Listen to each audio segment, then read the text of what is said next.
Hello students, welcome back to student Shiksha. आज के इस वीडियो में हम क्लास 10th की हिंदी टेक्स्ट बुक लोक भारती की पहली कविता भारत महिमा देखेंगे। भारत महिमा मतलब भारत की महानता। तो भारत की जो विशेषता है मीन्स जो फीचर्स है वो हमें पढ़ना है। ओके। इसके कवि हैं जयशंकर प्रसाद जी। इनका जन्म 1890 वाराणसी में हुआ था और इनकी मृत्यु 1937 वाराणसी में हुई थी। सिर्फ ये कवि नहीं बल्कि नाटककार, कथाकार, उपन्यासकार तथा निबंधकार के रूप में प्रसिद्ध थे। इसका मतलब ये मल्टी टैलेंटेड थे। अब इस कविता का परिचय देख लेते हैं। प्रस्तुत कविता में कवि ने अपने देश के गौरवशाली अतीत का सजीव वर्णन किया है। इस कविता में कवि ने हमारे देश के गौरवशाली अतीत मतलब हमारे देश के पास्ट के बारे में बताया है जो बहुत शानदार था। तो कवि ने उसका बहुत अच्छा वर्णन किया है, मतलब उसको बहुत अच्छे से डिस्क्राइब किया है। ओके, आगे देखते हैं। कवि का कहना है कि हमें अपने देश पर गर्व करते हुए उसके प्रति अपना सर्वस्व निछावर करने के लिए हमेशा तत्पर रहना चाहिए। हमें अपने देश पर गर्व होना चाहिए और हमें उसके लिए अपना सर्वस्व मतलब सब कुछ निछावर करना मतलब कुर्बान करने के लिए हमेशा तत्पर मतलब तैयार रहना चाहिए। ओके, तो हमें अपने देश के लिए अपना सब कुछ कुर्बान करने के लिए तैयार रहना चाहिए। ओके, चलिए अब हम कविता शुरू करते हैं। हिमालय के आंगन में उसे किरणों का दे उपहार, उषा ने हंस अभिनंदन किया और पहनाया हीरक हार।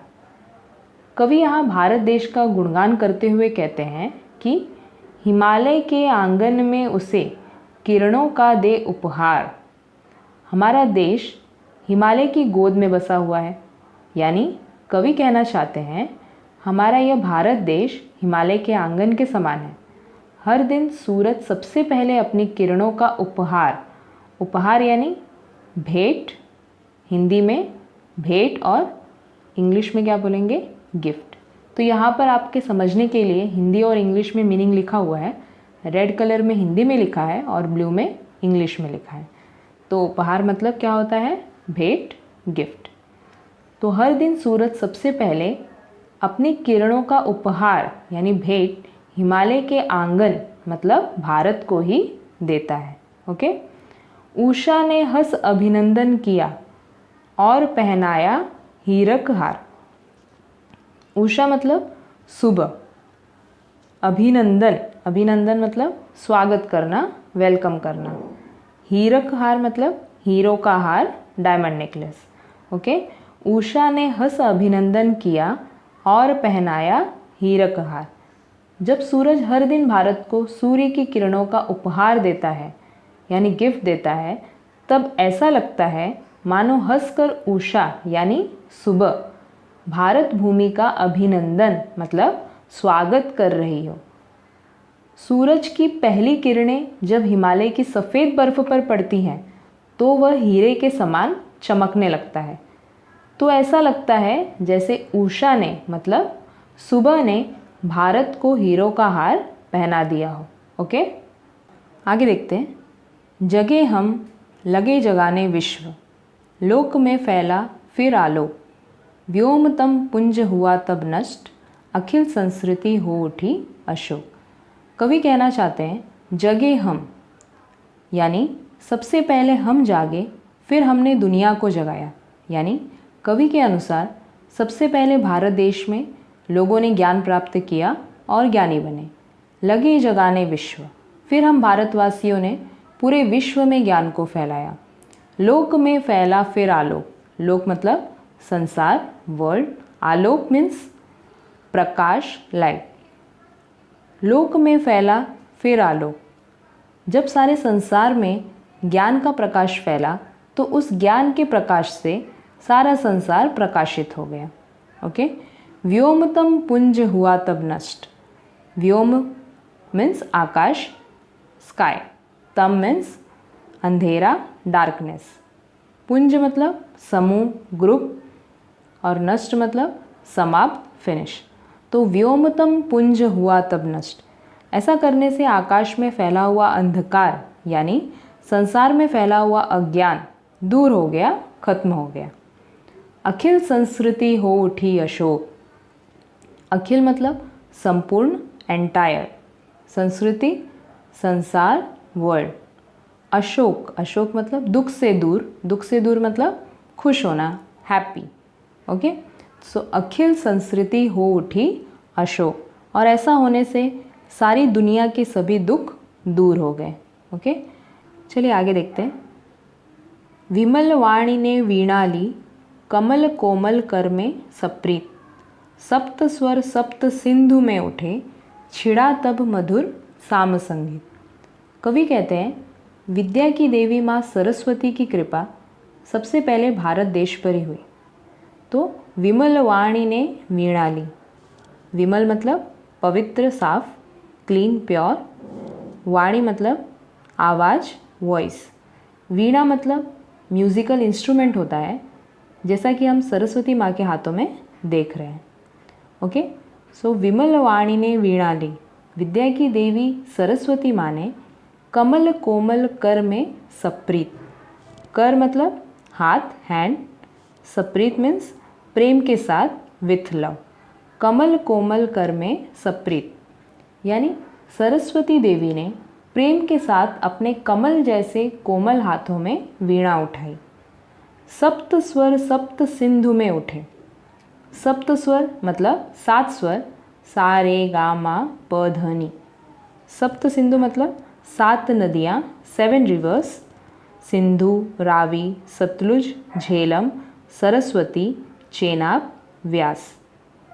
तो सप्त स्वर सप्त सिंधु में उठे, और उस वीणा की झनकार से 7 नदियों के प्रदेश यानी सप्त सिंधु मतलब भारत में 7 स्वर गूंजने लगे। छिड़ा तब मधुर साम संगीत। मधुर मतलब मीठा, स्वीट। साम मतलब सामदेव, संगीत का वेद। ओके, छिड़ा तब मधुर साम संगीत, और फिर सामवेद के मधुर संगीत का निर्माण हुआ। ओके, आगे देखते हैं। विजय केवल लोहे की नहीं, धर्म की रही धरा पर धूम। भिक्षु होकर रहते सम्राट, दया दिखलाते घर घर घूम। कवि कहना चाहते हैं विजय केवल लोहे की नहीं। विजय मतलब जीत, विक्ट्री। लोहा, लोहा मीन्स शस्त्र, हथियार, आयरन वेपन्स। तो विजय केवल लोहे की नहीं, भारत देश के लोगों ने शस्त्रों यानी हथियारों के बल द्वारा देशों को नहीं जीता। ओके, धर्म की रही धरा पर धूम। धरा मतलब धरती, अर्थ। सो धर्म की रही धरा पर धूम, बल्कि यहाँ पहले से ही लोगों ने धर्म से संसार को जीता है। भिक्षु होकर रहते सम्राट। भिक्षु मतलब भिखारी, बेगर। वो भिक्षु होकर रहते सम्राट। भारत भूमि संतों की भूमि है। यहाँ गौतम बुद्ध, सम्राट अशोक और वर्धमान महावीर जैसे महान धर्म पुरुषों ने अपना विशाल राजपाट छोड़कर भिक्षुओं का रूप लिया। दया दिखलाते घर घर घूम, और घर घर घूमकर लोगों पर दया दिखाई, उन पर रहम किया, उनकी मदद की, और उनके दुख तकलीफ दूर करने की कोशिश की, और उन्हें धर्म के मार्ग पर आगे ले गए। ओके, आगे देखते हैं। यवन को दिया दया का दान, चीन को मिली धर्म की दृष्टि। मिला था स्वर्ण भूमि को रत्न, शील की सिंहल को भी सृष्टि। यवन को दिया दया का दान, यहाँ पर दान के बारे में बताया गया है। दान देना हमें भारतीय संस्कृति, इंडियन कल्चर सिखाती है। यहाँ पर बड़े बड़े राजाओं ने अपने शत्रुओं को दया दी है। जैसा कि हम जानते हैं कि पृथ्वीराज चौहान ने गोरी को हराने के बावजूद उसे मौत की सज़ा नहीं दी और उसे माफ़ कर दिया। ओके, तो यवन एक साम्राज्य है। भारत ने यवन साम्राज्य को हरा दिया, लेकिन उसके राजा को मौत की सज़ा न देते हुए उसको दया दी, उसे आज़ाद कर दिया। ओके, चीन को मिली धर्म की दृष्टि। दृष्टि मतलब नज़र, विजन। तो चीन को मिली धर्म की दृष्टि। चीन मतलब चाइना। चीन में जो बौद्ध धर्म का प्रसार हुआ वो भारत की वजह से ही हुआ, इसीलिए वहाँ पे बहुत से बुद्धिस्ट लोग हैं, बुद्ध को मानने वाले लोग हैं। ओके। मिला था स्वर्ण भूमि को रत्न। स्वर्ण भूमि मतलब सोने की धरती, गोल्डन लैंड। रत्न मीन्स मणि, प्रीशियस स्टोन। मिला था स्वर्ण भूमि को रत्न। सम्राट अशोक ने अपने पुत्र महेंद्र और अपनी पुत्री संघमित्रा को बौद्ध धर्म को फैलाने के लिए स्वर्ण भूमि भेजा था, जिससे वहाँ के लोगों को त्रिरत्न यानी 3 रत्न, बुद्ध, धर्म और संघ मतलब साथ मिला। ओके। शील की सिंहल को भी सृष्टि। शील मतलब नम्रता, मॉडेस्टी। सिंहल, सिंहल मतलब श्रीलंका। सृष्टि मीन्स प्रकृति, नेचर। शील की सिंहल को भी सृष्टि। इसके साथ ही सिंहल प्रदेश यानी श्रीलंका, तो श्रीलंका के लोगों को पंचशील सिद्धांत मिले, यानी चोरी न करना, झूठ न बोलना, नशा न करना, हिंसा न करना और पाप न करना। ये 5 नियम है जो श्रीलंका को भारत की वजह से मिला। ओके, आगे देखते हैं। किसी का हमने छीना नहीं, प्रकृति का रहा पालना यहीं। हमारी जन्मभूमि थी यहीं, कहीं से हम आए थे नहीं। कवि कहना चाहते हैं कि किसी का हमने छीना नहीं। भारत देश के लोगों ने किसी के राज्य या संपत्ति को छीनने की कोशिश नहीं की और न किसी के साथ जबरदस्ती की। प्रकृति का रहा पालना यहीं। प्रकृति मतलब सृष्टि, नेचर। प्रकृति ने ही भारत के लोगों को पाला है, उन्हें सब कुछ दिया है। प्रकृति ने ही भारत देश को खुले हाथों से धन, धान्य, पर्वत, नदियाँ, समुद्र, पेड़, फल फूल, जड़ी बूटियाँ दी हैं। यानी प्रकृति की हमारे देश पर बहुत कृपा रही है। हमारी जन्मभूमि थी यहीं। भारत देश सदा से हमारी जन्मभूमि रही थी।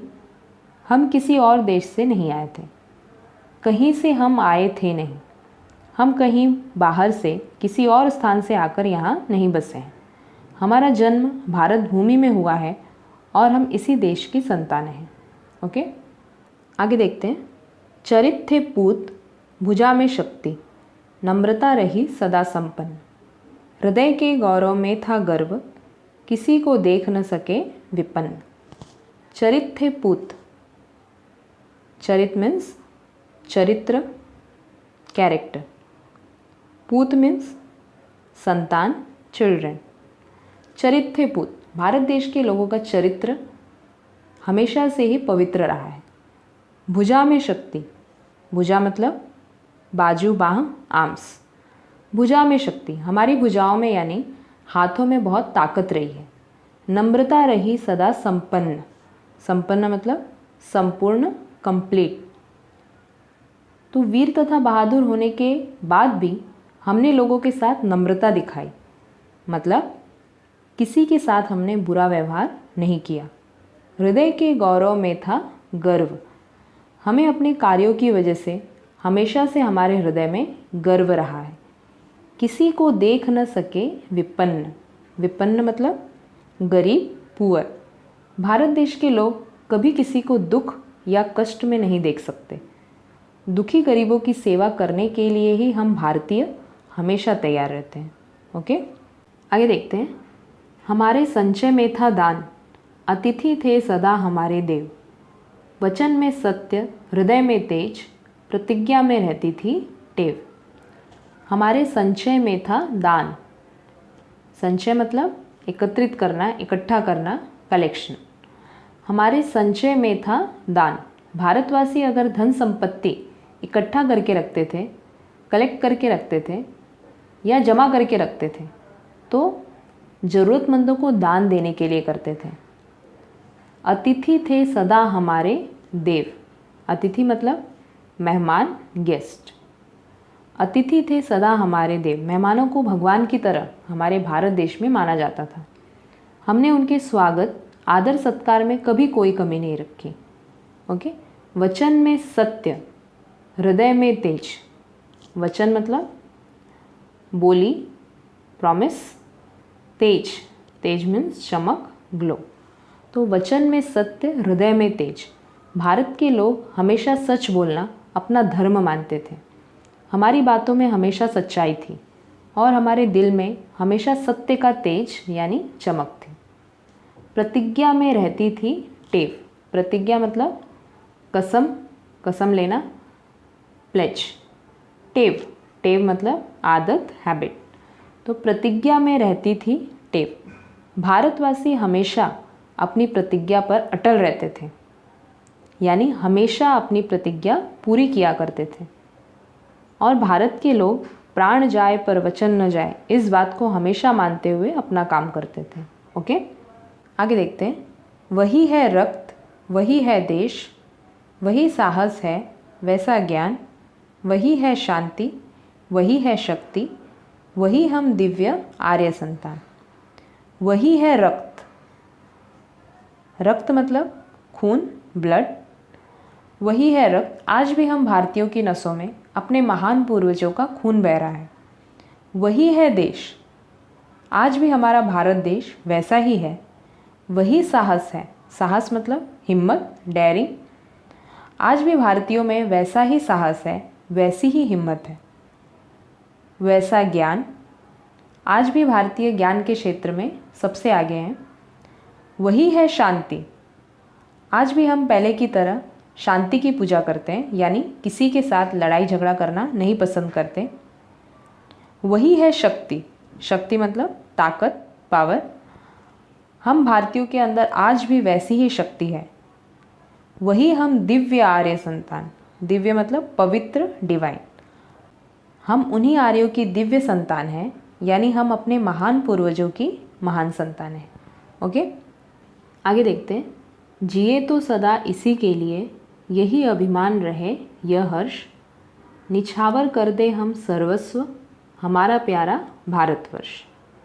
जिए तो सदा इसी के लिए, हम जब तक जिए इसी देश के लिए जिए। यही अभिमान रहे यह हर्ष, अभिमान मतलब गर्व, प्राउड। हर्ष मतलब खुशी, हैप्पीनेस। तो यही अभिमान रहे यह हर्ष, हमें अपने देश की सभ्यता और संस्कृति पर गर्व है और खुशी है कि हमने इस धरती पर जन्म लिया है। निछावर कर दे हम सर्वस्व, हमारा प्यारा भारतवर्ष। सर्वस्व मतलब सब कुछ, एवरीथिंग। यह हमारा प्यारा भारत देश है। यदि कभी ज़रूरत पड़े तो हमें इसके लिए अपना सब कुछ न्यौछावर कर देना चाहिए। अपना सब कुछ कुर्बान कर देने के लिए हमेशा तैयार रहना चाहिए। ओके, तो इसके साथ ही ये कविता हमारी ख़त्म होती है। आई होप ये पोएम आप लोगों को समझ में आई होगी। अगर आप लोगों को कोई भी डाउट हो तो कमेंट सेक्शन में कमेंट कीजिए। Okay, thank you.